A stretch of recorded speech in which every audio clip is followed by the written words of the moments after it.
जय हिंद दोस्तों। आज हम एनसीसी के पेपर में समाज सेवा से किस प्रकार के क्वेश्चन पूछे जाते हैं उसे आज हम लोग देखने वाले हैं। तो चलिए स्टार्ट करते हैं। पहला क्वेश्चन, HIV या AIDS एड्स जिसे कहते हैं किस आयु वर्ग के लिए अति संवेदनशील माना जाता है? इसका सही जवाब है किशोरावस्था।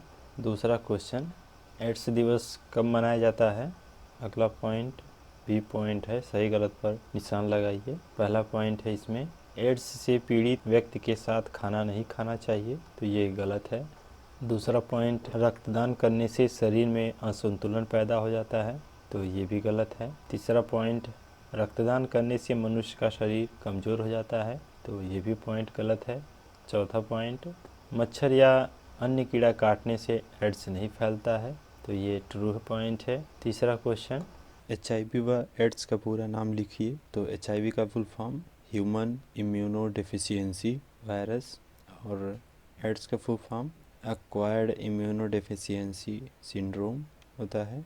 चौथा क्वेश्चन, HIV व एड्स में मुख्य 3 अंतर बतलाइए। तो इनमें पहला पॉइंट है HIV एक विषाणु है जबकि एड्स एक भयंकर रोग है। दूसरा पॉइंट, HIV शरीर की रोग प्रतिरोधक क्षमता को नष्ट करने वाला विषाणु है जबकि एड्स उसके कारण होने वाला रोग है। HIV का संक्रमण व्यक्ति ही HIV एड्स का रोगी बनाता है। क्वेश्चन नंबर 5, एनसीसी कैडेट समाज सेवा के कौन कौन से कार्य करते हैं? इनमें पहला है रक्तदान, दूसरा साक्षरता अभियान, तीसरा दहेज निवारण अभियान, चौथा बीमारियों के विरुद्ध अभियान, पांचवा श्रमदान, छठा आई कैंप में मरीजों की देखभाल, सातवां ट्रैफिक कंट्रोल, 8 प्राकृतिक आपदा में राहत कार्य, 9 समाज में जागृति पैदा करने हेतु व्याख्यान मीटिंग करना।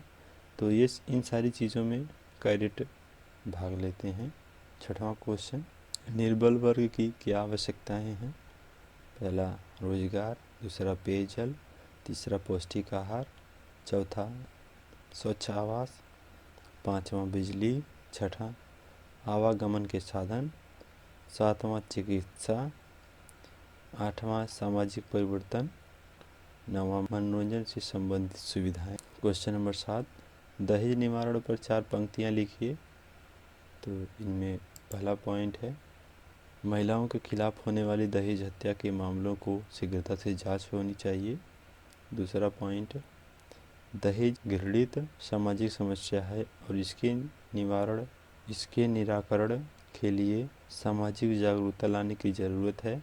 तीसरा, दहेज लेन देन में युवक युवतियों की प्रतिष्ठा में गिरावट आती है, ऐसी सोच लोगों के बीच विकसित करना चाहिए। चौथा पॉइंट, लड़कियों की मानसिकता में बदलाव आना चाहिए जिससे कि वे अपने को लड़कों से कम न आके और न ही विवाह मात्र को बनाए रखने के लिए शोषण उत्पीड़न सहें। ये सारी चीज़ें दहेज निवारण में कर सकते हैं। अगला पॉइंट, नशाखोरी व अपराध के बारे में 6 पंक्तियाँ लिखिए। तो इसमें क्या है? पहला पॉइंट, सरकार को खुलेआम मादक पदार्थों के सेवन पूरी तरह से बंद कर देना चाहिए। दूसरा पॉइंट, नशाखोरी की समस्या के बारे में लोगों को बताने के लिए कैंपेन सभा आयोजित करनी चाहिए। गांव शहरों सभी जगह लोगों को इस समस्या के बारे में खुलकर बताना चाहिए। तीसरा पॉइंट, नशाखोरी सिर्फ भारत देश में ही नहीं पूरे देश की समस्या है, तो इससे निपटने के लिए सभी दोषियों को इकट्ठे होकर काम करना चाहिए। चौथा पॉइंट, नशा मुक्ति केंद्र कार्यालय, इसके बारे में समझाने वाले कार्यालय अधिक से अधिक खुले जाएं। पांचवा पॉइंट, सिनेमा टीवी में इसके प्रयोग को वर्जित कर देना चाहिए। क्वेश्चन नंबर 9, समाज सेवा से आप क्या समझते हैं?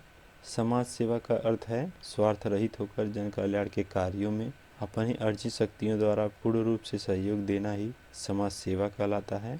समाज सेवा भारत की अन्य प्राचीन परंपराओं में से एक है। प्राचीन भारत में इसका अपना एक अलग ही महत्व था। जनता सच्चे हृदय से दूसरे के कार्यों में हाथ बटाती थी, परस्पर सहानुभूति, सहयोग और संवेदना थी। तो ये सारी चीज़ें समाज सेवा में थी, समाज सेवा कहलाती हैं। क्वेश्चन नंबर 10, HIV या एड्स से संबंधित कुछ भ्रांतियाँ बतलाइए या लिखिए।